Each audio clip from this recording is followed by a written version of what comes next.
Jason wrote this into this, right?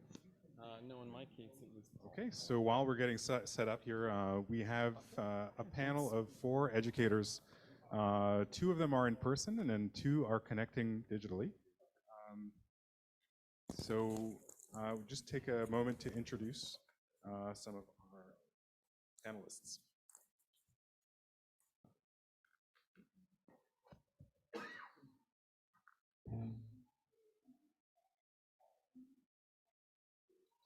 Okay, and just want to confirm, Paul, are you on the line here? Want to make sure you. I don't know. Is this thing on? Yeah, it's on. Yeah, we're good. Okay. No more cursing.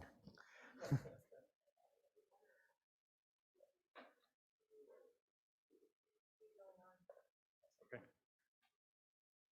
We can't hear you yet, Paul. I don't know if you're looking to speak. His audio doesn't seem to be connected. Audio is not connected. Oh, Unless he just hasn't muted it, maybe. He's trying. I guess it doesn't show if you're connected. It shows if you're muted. Yeah, it just shows if you're muted.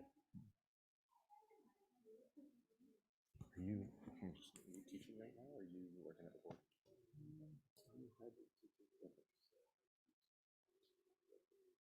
Yeah, we can see you, Paul. Can't hear you, though.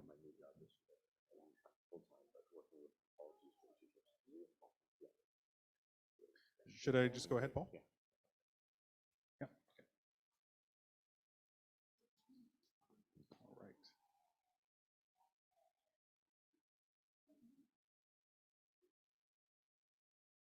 Okay. So we have 4 panelists. The first on to the right here is Anthony Meli from the Toronto District School Board. He's joined by Jamie Mitchell from the Halton District School Board. Jamie is a Prime Minister's Award-winning teacher, and he's currently working as an instructional partner, collaborating with classroom teachers across the board to implement strategies for effective destreaming. Previously, he's taught mathematics, helped create the HDSB's first integrated STEM program, and has been an innovation coach for the board. And now joining us online, we have Liisa Suurtamm. Just want to confirm that, Liisa, your audio is working? Hi. Oh, it's very low. Okay. I don't know if we can fix that See if I can turn it up a bit. on our end. Please Better? try that again. Can you hear me? Very low. Recording. So, Shuchen, yeah. If there's something we can do. All right.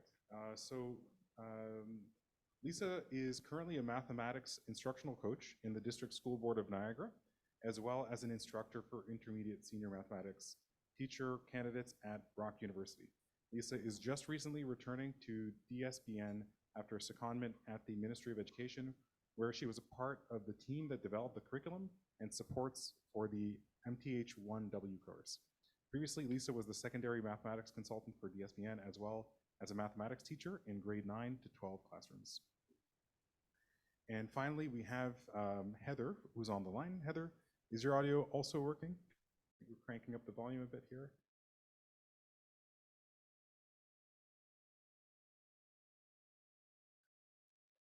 There we go. Can you hear me now? Yeah, that's good. And Liisa, if we can try one more time. I think we fixed it on our end. Good morning. Can you hear me? It's quite low. All right, I can try something better. different. That's better.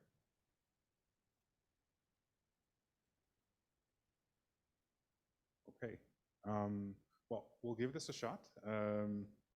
And I guess we can maybe transition from the discussions that we had in the first session.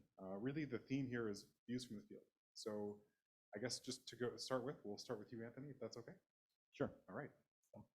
Can everyone hear me? Yes. Okay. The process of destreaming math has not gone especially well at my school. I do appreciate the reason for trying to eliminate streaming. Before destreaming, I remember noting the different racial makeup of our different streams. The students in our academic university destination courses were primarily white and Asian, with few exceptions, and the students in our applied college destination courses were mostly Black or people of color. The students in our locally developed or workplace destination courses were also usually racial minorities and marginalized in a variety of ways. I didn't like this, it was ugly, and I would do anything which would help change the situation for the better. However, the fact that we had a problem does not mean that the act of de-streaming would fix these disparate outcomes.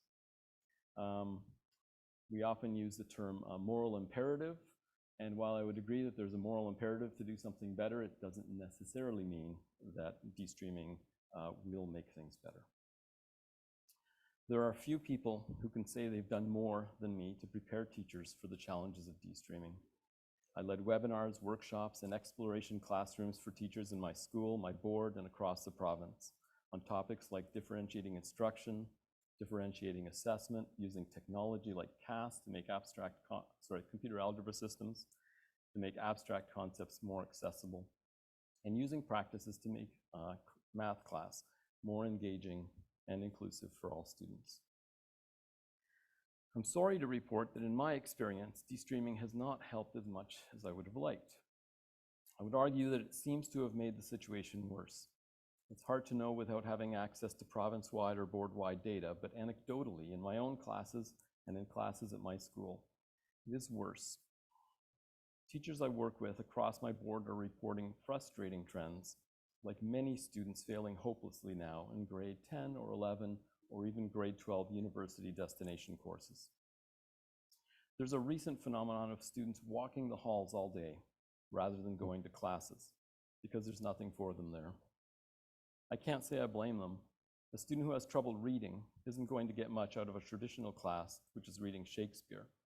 And a student who cannot do simple arithmetic is going to wonder what is the point of their classes discussing topics in math which don't make any sense to them. Students pacify themselves with their cell phones and/or they vote with their feet. There are some important details about my situation which should be mentioned. In my school, we used to offer a bridge course for students who entered high school far below grade level in math. Because of my board's zealous desire to eliminate all forms of streaming and the fear that schools would use such a course to continue streaming, it's become almost impossible to offer this kind of bridge course. And my school stopped offering it for the last 3 years. I should mention that the bridge course was very successful at supporting students that were below grade level. Furthermore, my board has not only de-streamed grade 9, we now only offer academic grade 10 courses, which is a more radical version of de-streaming than was adopted province-wide. For some students, this move has had a catastrophic effect. Imagine trying to teach about quadratic equations, including things like factoring or completing the square, or trigonometry, or solving systems of equations to students who are struggling with basic numeracy concepts like addition or multiplication of single-digit numbers. I'm not exaggerating. This is our reality with many students who find themselves in grade 10 academic math. Another point worth mentioning is that not all school experiences with respect to this will be equal. Some schools for years have attracted the most talented students and well-supported students in an area by offering specialized programs like French immersion, international baccalaureate, academic placement, or advanced arts programs, things like that. Students from marginalized families tend to go to other schools. A school which previously offered 1 section of grade 9 applied and 9 sections of grade 9 academic would have less difficulty de-streaming than a school whose population had before offered 6 applied and 4 academic grade 9 courses. We also did not receive adequate support for making such a transition. My school lost more than 10% of its staff in a single year, despite the student population staying roughly the same, simply as a result of the larger class size for academic and de-streamed sections of math, or other classes as well, as compared to applied or locally developed, which has smaller class sizes. When de-streaming was being planned and proposed, we were promised that this would not be the case. We should have got that in writing. For the last few years, my school has had a revolving door of new teachers teaching grade 9 and 10 math. Most of them need to be trained in ways to support students and teach inclusively. Many of these teachers are only qualified to teach intermediate math, so there's nowhere else to put them if they've been assigned to teach math. If I saw positive results with any of the students, I would be happy to report it. But at this point, I don't see how what we've been doing is helping outcomes with respect to post-secondary options or enrollment in post-secondary college or university programs. I worry that what I'm seeing will lead to problems getting worse. If I could leave on a positive note, I do have this to offer. Although math teachers tend to be a fairly traditional bunch and tend not to embrace new methods very quickly, during this time of unprecedented need, I've seen teachers step up their game immensely and embrace new tools and methodologies. The demand for professional development has gone way up, and I've seen people try things that I think are pedagogically sound, even if the need weren't so profound. Were it not for the need, many of these teachers had previously remained unconvinced that anything needed to change. So there is that. Destreaming has had a profound effect on driving pedagogical change, for which I'm grateful.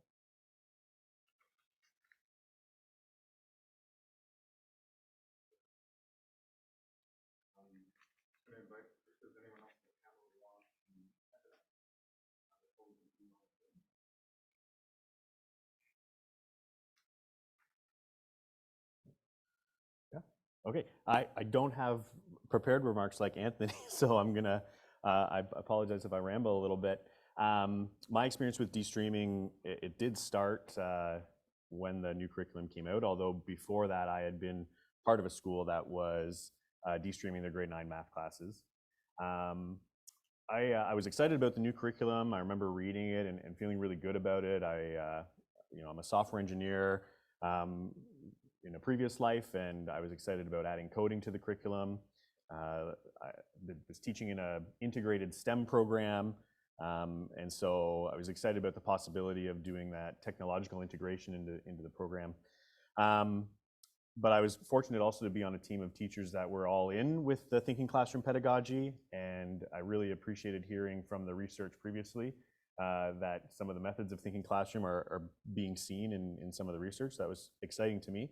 But we really went all in with the thinking classroom, and I think saw some maybe differences from what Anthony saw, in that my teachers in grade 9 were also my teachers in grade 10 the following year doing that thinking classroom work, and the students were very comfortable learning that way.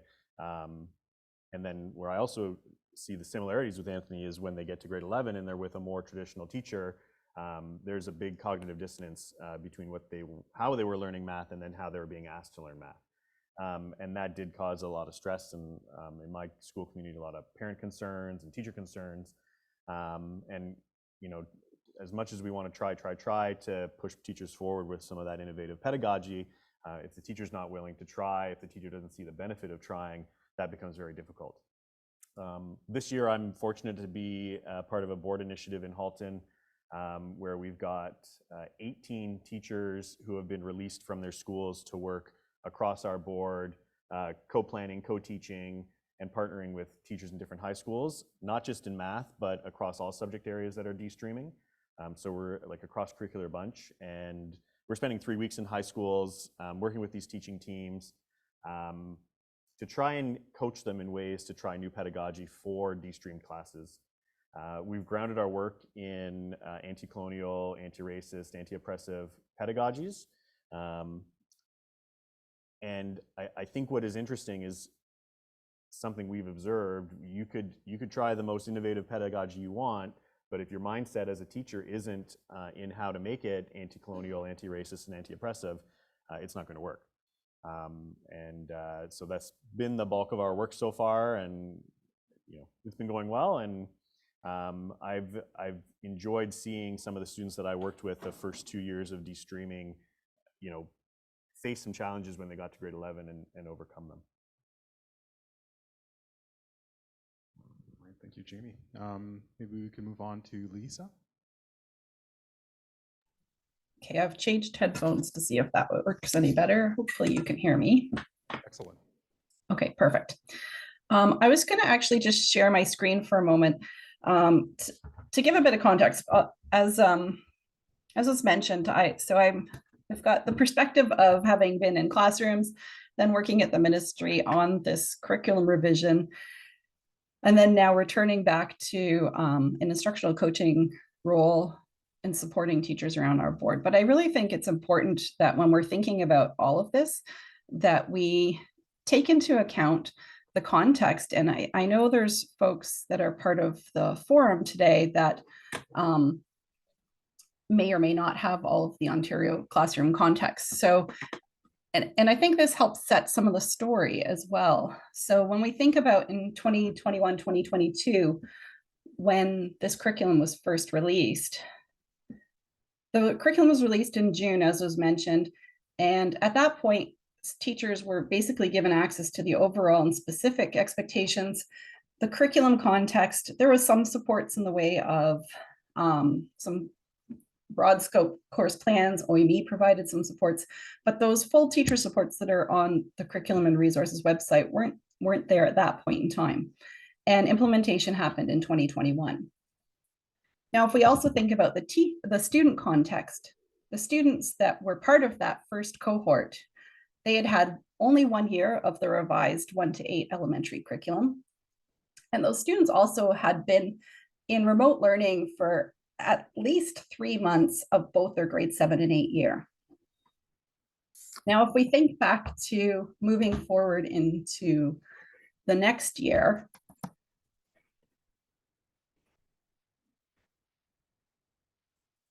now in the second full school year of this destreamed course, teachers had the supports because the supports were released that previous spring. So now teachers had the supports, and many of them had now already taught the course once, twice, sometimes even more, because many had done it several times during the semester.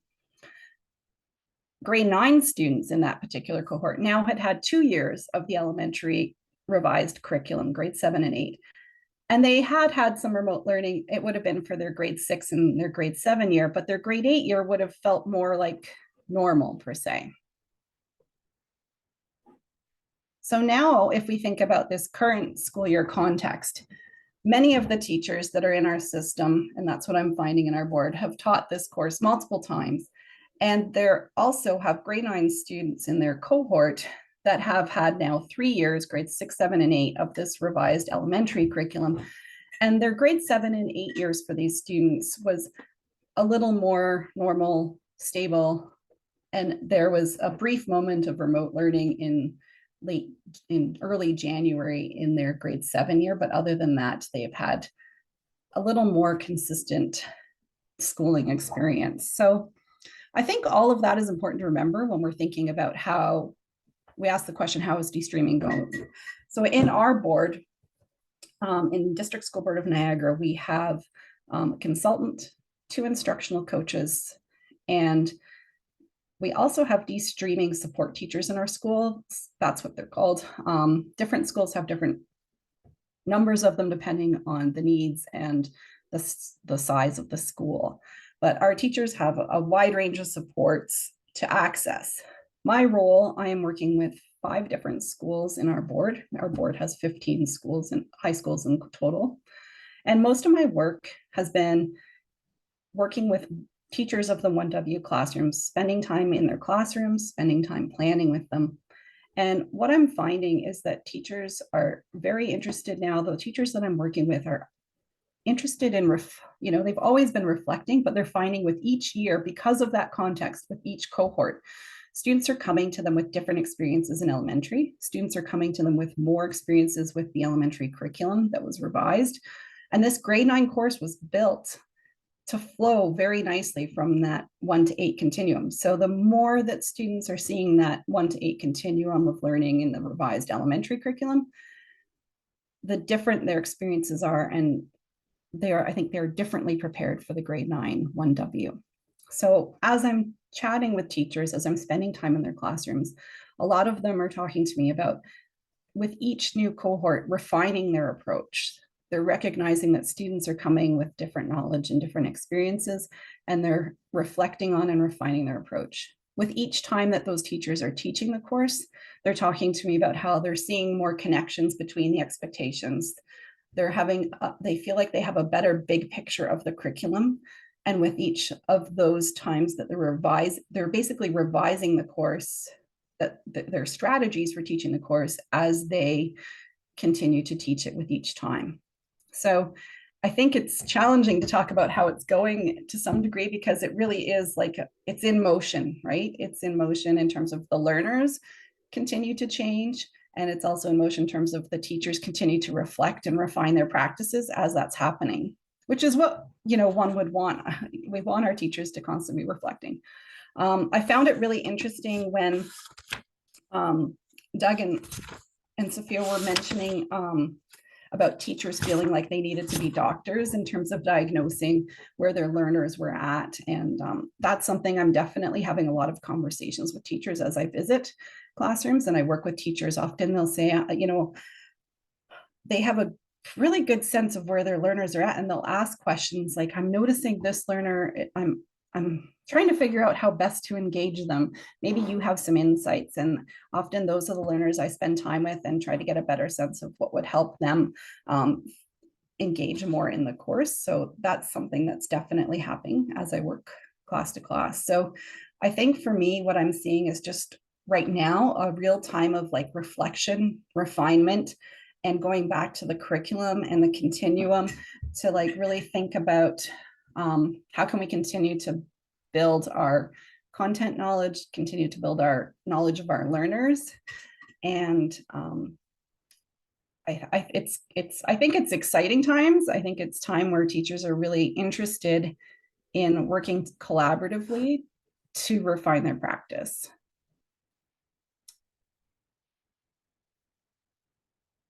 Thank you. All right. And Heather, if you're still with us here. Yes, we are. I am, thanks. Hi, everybody. My name is Heather Teismeyer. I am an in-school facilitator and program coordinator for grades 7 to 12 mathematics with the Rainbow District School Board. Thank you for welcoming me here today and sharing a little bit of a more northern perspective as well. Just a little bit about my board before we jump in. So we are a small-ish board. We are the biggest English public school board in the north, but we are still quite small. So we have 9 mainstream high schools, all between 200 and 800 students. The majority of those are in Sudbury, but we do have schools in Espanola and Manitoulin. Most of our Sudbury schools are fairly homogeneous in terms of both student population and definitely the teacher population as well. Although recently we have started seeing some big increases in the number of newcomers, and this is really diversifying our population, our student population. We have education service agreements with 10 First Nations that geographically are close to our board. And 2 of our high schools, the 2 outlying high schools, Espanola and Manitoulin, they have student populations with upwards of 35% Indigenous students. So we do have a couple of schools where our Indigenous student population is at the forefront of our planning and our minds. So how it's going, we've talked a little bit and we've heard a little bit about how with math being the first course to de-stream and doing so in the throes of the pandemic, like many other boards, we really focused on the why behind why this was so important to do and why we had to continue in taking steps in the de-streaming direction. In our board, we especially tried to highlight how inequitable the long-term outcomes are for the students taking applied math in grade 9. But this is still a tension that exists today in our board. There are still a lot of teachers who feel that they were very successful in reaching students when we were in a streamed system. And I think Jason touched on this earlier, in a grade 9 academic class, when your range of abilities and perspectives is much smaller, when you teach to that middle, you feel like you reach more students. I think a lot of our teachers felt like they were more successful as math teachers when we were streaming grade 9 because their academic students were doing well, they felt were doing well. Their applied students perceived to be doing well in that immediate instance. However, we know that those long-term outcomes are where the inequities really start to pop up. And when we look at our populations, our student populations in those applied classes, and especially, as I mentioned, for our schools with high Indigenous populations, we did see that more Indigenous students, they were overrepresented in those applied classes. So now this becomes a systemic issue. So that is still a tension that I'm seeing a lot in working with grade 9 teachers, is that every teacher wants to be successful, every teacher wants to do a good job, and they want to support their students. They feel that in that moment of teaching grade 9, I'm not maybe as successful as I was before, because we're still not seeing the long-term outcomes yet, right? Students are struggling a little bit more as we figure out how to differentiate better.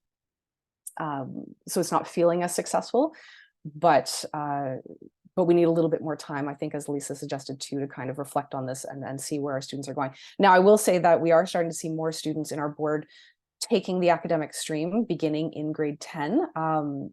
Still very preliminary data at this point, and we'd love to be able to follow these students as they continue on through grade 12, but we are starting to see that shift. And it's a hope that that shift of seeing those long-term outcomes will help teachers kind of alleviate that tension of why are we streaming it, and is this truly benefiting our students? Our board has landed in a really good place resource-wise. We came out of the hop really quickly and created a spiral structure for the curriculum in that very first summer that the curriculum was out. And since then, we've been adding to it, and we've been able to differentiate that document quite a bit for teachers. So our teachers are quite resource rich at this point, making use of a lot of different resources, whether they are teaching in a more traditional setting or whether they are teaching along a building thinking classrooms model.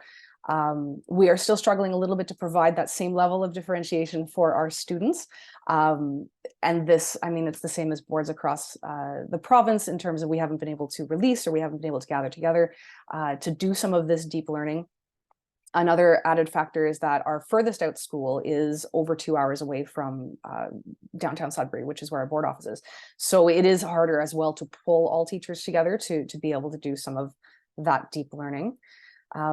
Something else, though, we've been noticing in terms of implementing the new curriculum that applies to our students too, is that as we continue our learning and our development of reconciliatory practices, is that de-streaming in general, as well as the new grade 9 math curriculum, with its welcoming and valuing of different perspectives, can be more aligned with Indigenous ways of knowing and doing.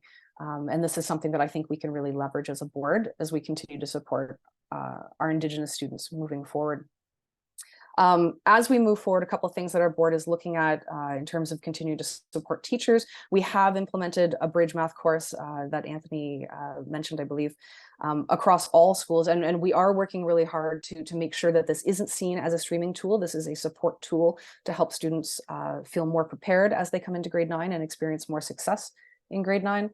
The in-school facilitators in grade 9 are working very closely to try to mobilize knowledge across the different high schools. So what is working in some classes, how can we mobilize that and help other classes implement the same practices, but also continuing to have those conversations, as other panelists have mentioned, about culturally relevant and responsive pedagogy, the equity, those equitable long-term outcomes, and how we're helping our students long-term.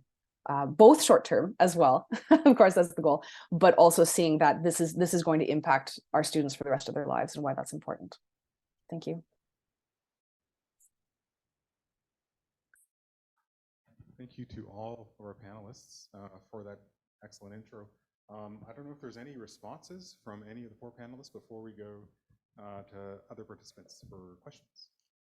I just want to say to Heather that the spiral resource that your board developed for the grade 9 D-Stream is among the best resources that I've seen, and it's been a lifesaver. People are using it across the province. I know it's not just your board, and thank you for making that available, and thank you for developing it.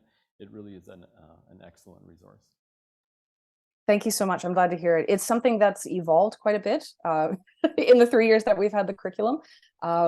And it's always tough trying to meet I've seen it evolve. Good. It's tough trying to meet the needs of everyone, but at the same time, not make it a mess of resources. So that's greatly appreciated. I'm glad. And it has been something that many teachers in our board have been able to hang their hat on, especially in that first year when you're right off the hop, you're teaching a brand new course to a new group of students. So I'm glad to hear that it's reached beyond our borders as well. Thank you.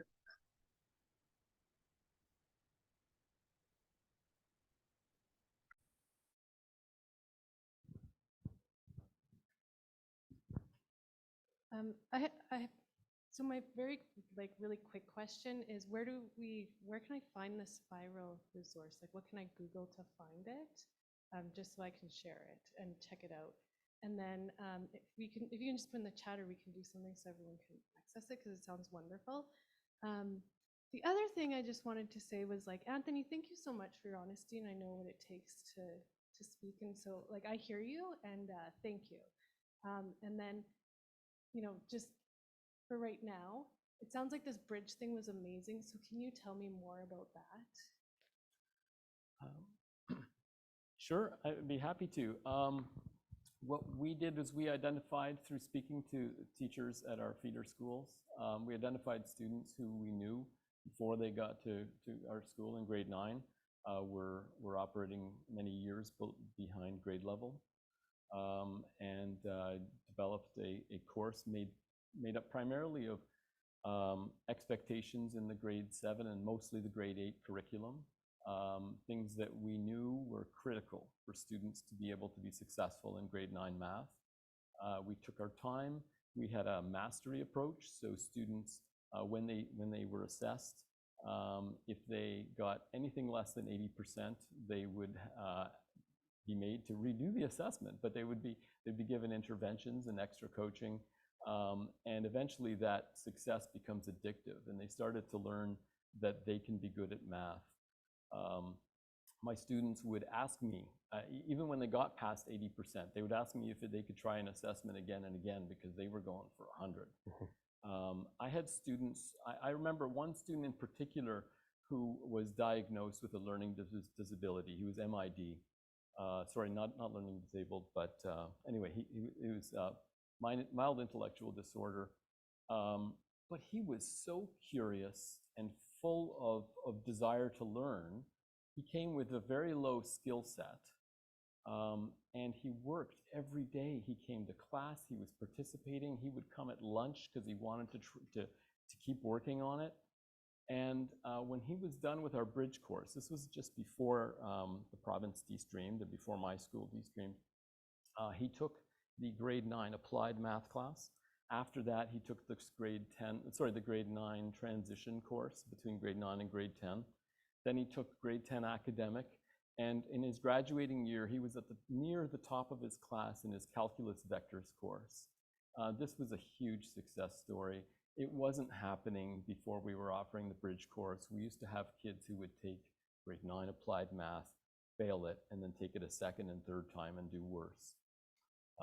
It was really working well for us. And as I mentioned, because at our board, people were afraid that bridge courses would be used for streaming purposes, it was made almost impossible for us to continue. If you're interested in the resources that I used in my bridge program, I'd be happy to share them with you. We can connect later, or you can email me, and I'm always happy to share those kinds of resources.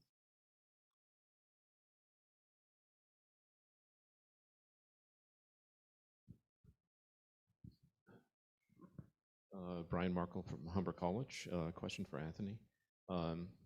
Just some observations that I made, and maybe comment about destreaming and kind of the advantages that some groups may be facing because of that. Like just focusing on, say, a resource, Functions 11 textbook, which is now like 15 years old. And so I noticed that some of the questions, like word problems, which aren't really teaching you math. So for some students, that may really present an issue with understanding the word problem, not the math behind it, really. So that's one issue. And of course, because that textbook is 15 years old now, that there's no way of keeping up to date. There's such a lag. So if people think that maybe we shouldn't be using complex word problems, well, it's a 15-year-old textbook. The other thing related, say, to the same textbook, across GTA, there's not a consistency.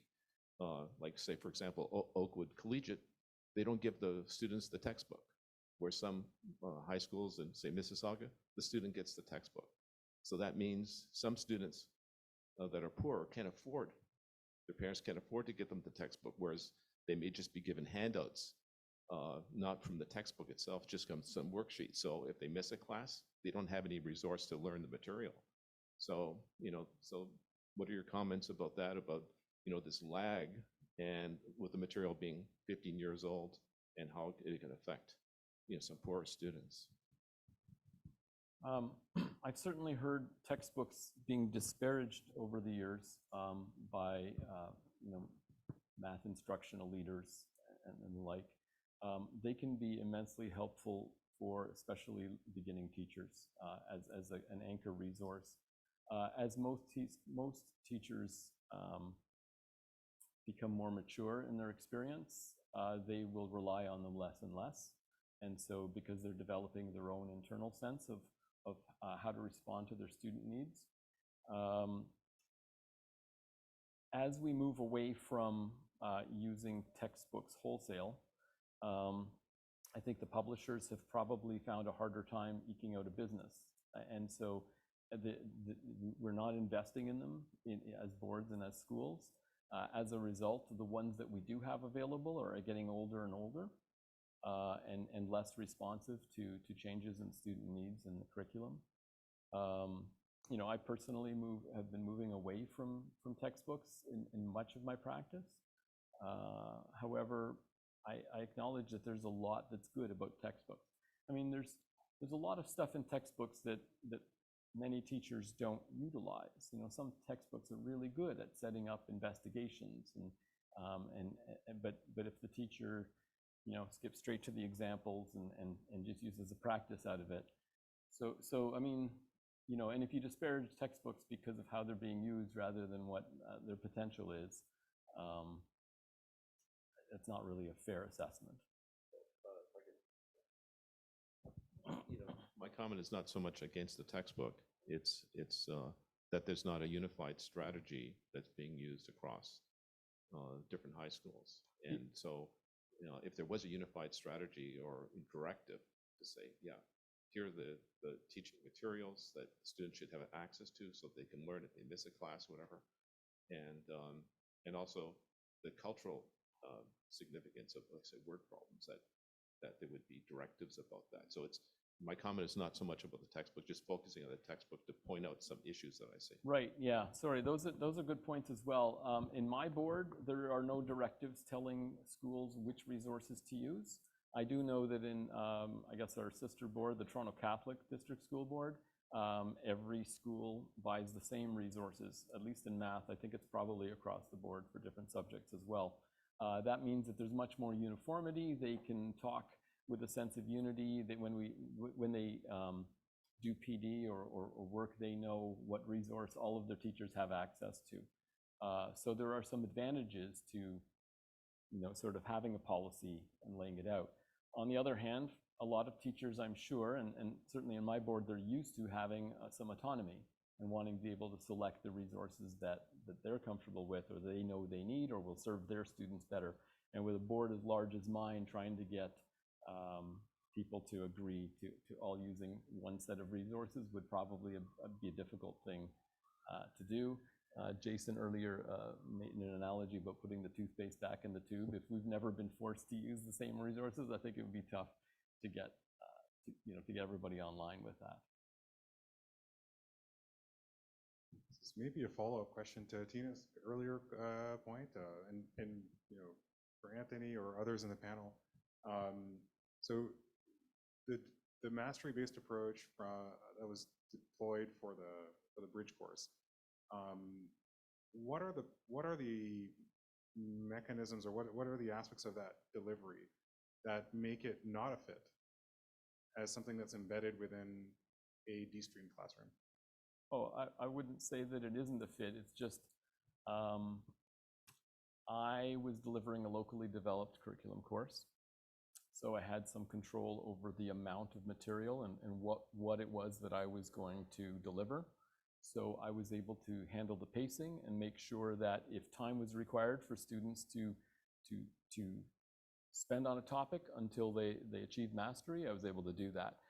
When you're handed a curriculum that's very full, it's harder. You have to make more courageous decisions to to say, well, I may not get to that, or I may give a lighter treatment to these other things so that I can really drill down and make sure my students achieve mastery on certain things. It's not that I wouldn't recommend that approach, it's just much harder to do. And as I mentioned earlier, it's not just me who's teaching it, right? So I've got a revolving door of teachers that are part of my team. And so, you know, getting them to understand that there are some things you spend a lot of time on, as much time as necessary, and some things that you make sure that there's some coverage of, but you can't emphasize everything when you have a very packed and full curriculum. So the difference, I guess, is just in the amount of stuff that we're asked to cover. I have a question for all panelists. First, you gave us a wonderful spread of experiences, so of course we appreciate that. I see the experiences with destreamed curriculum in STEM focused school, in school that is maybe challenged by these changes. I see schools that are mostly indigenous in nature and so on. So previous presentation told us about, that parents were not really ready for this change. It seems that they were not prepared. So parents were unsatisfied, parents of lower achieving students and parents of higher achieving students. What do you see now as feedback from the parents? How do they react to how their children are doing in school? Like, can I start with that? Yeah, it's funny. I know, like every September, October, when I was teaching destreamed, I would get the same parent emails, the same parent phone calls, concerned about the course. Why haven't they started algebra yet? At my school, we wouldn't do tests, so it would always be like, my daughter's friend at this other high school has already had 3 tests. How come you haven't had a test yet?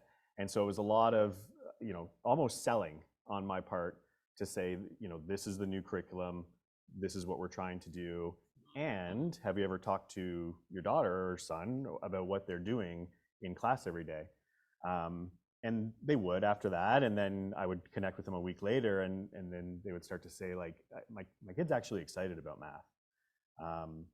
And that was a great thing, right? And that was I think you were speaking about, like, finding that like joy of success when you would do the mastery, or like having the teachers who were, Jason said it, joyful in their math classrooms, and teachers who were not just content experts, but like excited in creating that community where everyone could be successful. That was what I was selling to parents and students when I would speak to them. And so I don't really know if it matters what the curriculum is, the nitty-gritty of the curriculum, but I think what matters is the fact that in grade 9, we're convincing kids that they can find success in math no matter where they've been previously. And if I can do that as a teacher in grade 9, and I can find teachers who can do that in grade 10 and grade 11 and 12, well, then we have graduates who might not be going into a STEM field, but are confident in their abilities to be problem solvers and critical thinkers. And my feedback from parents when students would graduate grade 9 or when they graduate from grade 12 was that they really appreciated that attitude, that mentorship that I would give their students or their children in my classroom. I don't know if that answers your question.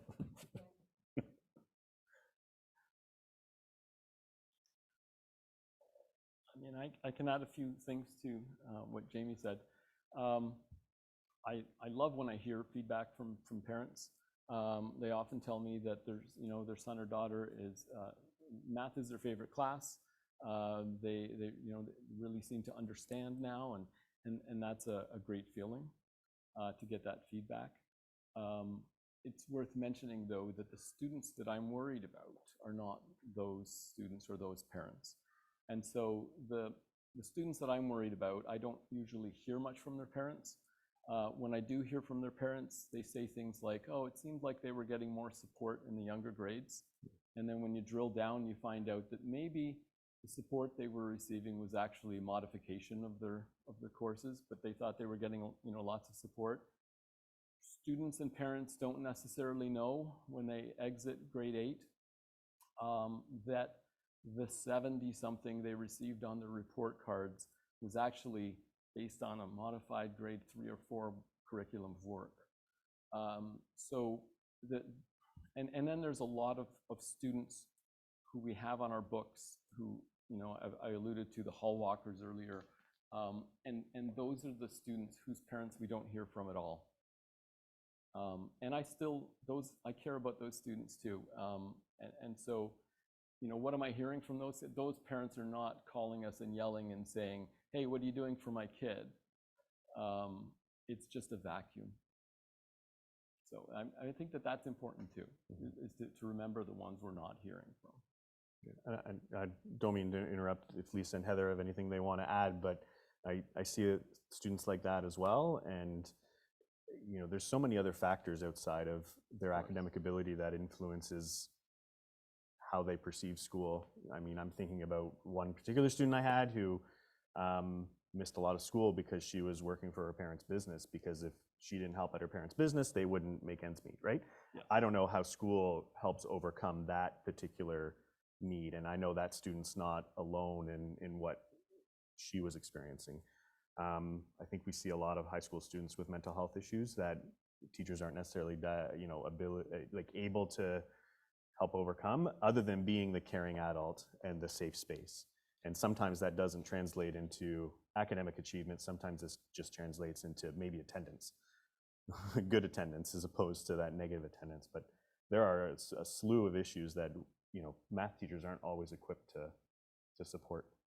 Well, yeah, and I agree with all of that. I would just argue that maybe sometimes the best way to support those students is to offer a program that honors the place that they're at, and really helps them to move forward as effectively as possible. And I just feel as if in my case, some of our students were not able to serve their needs. But if a kid is at a very low grade level of skills and understanding, we might be better able to serve their needs in a very small, locally developed course environment, if that were allowed. Yeah. Anything from Liisa? Yep. No, I more wanted to point out Paul Alves has his hand up. I'm not sure if he wanted to jump in with a question or had some thoughts. I'm not sure if anybody could see it. There is a question in the chat. So just for all to see it, it's a little bit farther away. This is from Howard Goodman. So clarification to the question. Okay, sorry.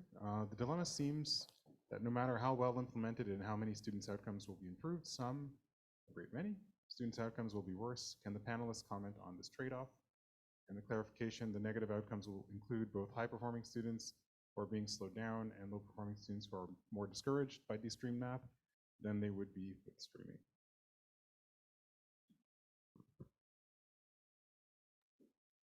I guess I can speak to that a little bit. I can say that in my board, we have not seen an increase in failure rates in grade 9 since moving to de-streaming. I guess my follow-up question to the questions in the chat would be too, which outcomes are we talking about? Are we talking about the grade at the end of the semester, or are we talking about long-term outcomes? If it's the grade at the end of the semester, I know that in our board, we have not seen failure rates increase in the grade 9. I don't have the statistics in front of me, but I'm pretty sure that the failure rates have actually gone down since moving to the de-streamed. With the long-term outcomes, we knew, and if I can jump back to the renewed math strategy from a couple terms ago, I remember doing the learning that research had shown that a 60% in a grade 9 academic class was still more beneficial and led to better outcomes for students than an 80% in an applied math class. So if we're looking at those raw numbers too, when we're looking at that outcome, that struggle in grade 9, that access to that high level mathematics in grade 9, even if students aren't as successful as they might have been in a lower streamed class, was still more beneficial for their overall learning in the end. If we truly believe that all students are capable of this high level mathematics, right, then it really comes back to the teachers, to us, and those of us supporting the teachers as well, is how do we scaffold that? We shouldn't be, as it says in the chat, we shouldn't be slowing down high performing students. right? It's how can we challenge them? How can we give them multiple ways of representing their thinking? Sometimes with the high performing students, it's even representing their thinking at all because they've just memorized a procedure, right? So how can we deepen that level of thinking?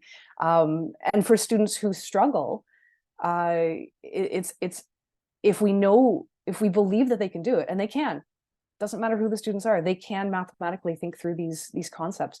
How do we better support them? How do we encourage them? How do we improve their confidence? So they may be getting a 60 or 65, which maybe it doesn't feel great, but wow, the learning that they've done and the mathematical reasoning that they've been able to show is phenomenal. And that's what will help carry them, as was mentioned by other panelists, that confidence that will help carry them through grade 10, grade 11, and grade 12. If I can jump in and add to Heather's point, in terms of the curriculum development, really that was obviously a big piece of what was being considered in developing those expectations. So while I've heard some teachers say, wow, that this expectation seems very broad or very vague, a lot of the expectations are written to create that space that Heather's kind of talking about. There's expectations that have really nice entry points for all of our learners to begin in, but there's space in that expectation to challenge our students as well and have all of our learners move forward at a pace that makes sense to them. And so there is room for some very high performing students to really think about some challenging mathematics, but there's also space for all of our learners to start and move towards high level mathematics. That's the whole goal of that curriculum. And it was written in a way to create space for all of those learners. The challenge for teachers is figuring out, how do I do that within a classroom, obviously, and obviously that is something that we're continuing to work with teachers on. And I think a lot of the materials that have been talked about today show some of the ways to do that, but that's something that we're continuing to work on and develop. It's something that won't change overnight, but we're definitely, I'm seeing teachers get more and more comfortable with it.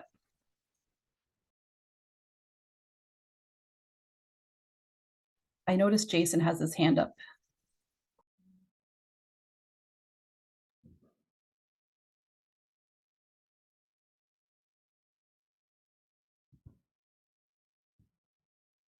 Jason is unmuted, but we can't hear you if you're speaking. Oh, can you hear me now? Yes. Okay, thanks. Sorry about that. Thank you for everybody for sharing your perspectives. I mean, it's interesting that you know, when we're talking about, you know, when we're concerned about students and their outcomes, as Heather has pointed out, like I think it's fascinating to me that when we were streaming and the student outcomes that Heather alluded to, that less than half of our students that were in applied college streams were actually making their way into a post-secondary institution, that concerns about outcomes weren't at that, you know, like we didn't hear an uproar about that. But then what destreaming has done, I feel, has really put the challenges of math education into everybody's classroom. Because I think something that we forget is that teachers were streamed. You know, when I think about it, you know, we have teachers that you know, and I know it, you know, really caring and strong teachers like Anthony would take on something like a grade 9 applied class, and as a school leader he would make that a part of what he would be teaching. But that's not true everywhere, right? Who is the teacher that's more likely to teach the grade 9 applied class? It was the inexperienced teacher. It was the long-term occasional. It was teachers that really didn't have the skills to really make that classroom work. And that's something that, you know, that as a structure, we haven't really talked about, that we stream teachers. Where do we hide teachers that are less than exceptional? It is not in those grade 9 academic classes or in your grade 10 academic, or like, it is really like we put them in places where they cannot be seen, or in or with students where the communities don't pipe up, you know? And so really now that the challenge is out there for everybody, we need to start to think about what are those changes in practice that need to happen. Because I'll tell you, when we were ability grouping students, we didn't have to have inclusive teaching practices at the secondary level.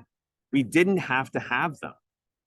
And I always talk about this as muscles, like those teacher muscles of inclusive teaching atrophy when you don't need to use them. And so now that we have inclusion happening again, it's going to take time, I think, for our teachers to get those skills again, because I no doubt that they wanted or had them, as they were learning about, these kinds of approaches. So, one thing that I wouldn't mind asking the panel is, in an ideal world, given your different vantage points in different parts of the province, is like, well, what's your wish list? Given that destreaming, I hope, doesn't go away, like, what's your wish list to make improvements in this destreamed, in this inclusive mathematics environment? So I can see, Paul, you have your hand up. I don't know if we're going to be able to have everyone back after lunch for the panelists. Yes. Yeah. Yes. And Lisa and Heather, will you also be back around 1 o'clock? No. Okay. All right. So I think Jason's question is probably worth continuing into the general discussion in the afternoon. And Paul, I don't know if the audio is fixed. Can you hear me? Can you hear me Yes, there, Charles? It's good. Oh, you can hear me? Great. Yes, yes. First, my apologies to for not being there, and to for my friends who accepted the invitation to sit on the panel and share their perspectives and their vantage points from the different roles. And it's just interesting hearing how it kind of builds on the research that we heard in the first bit of the program as well. So thank you again to the panelists for supplying and volunteering your time, and my apologies for not being there to kind of provide a proper introduction. I've been told, I'm here at NCTM, and I've been told to blame anything that happens wrong here on Trump. So that's my go-to here. All right. I think, yeah, I'm now keeping you between lunch and then the afternoon. We'll come back and maybe we'll pick it up from Jason's question. And I also had some questions as well that I'd be curious to kind of share with the folks there and hear some thoughts. But thanks again to the panelists for providing a great perspective and a lot of rich dialogue and discussion. So thank you.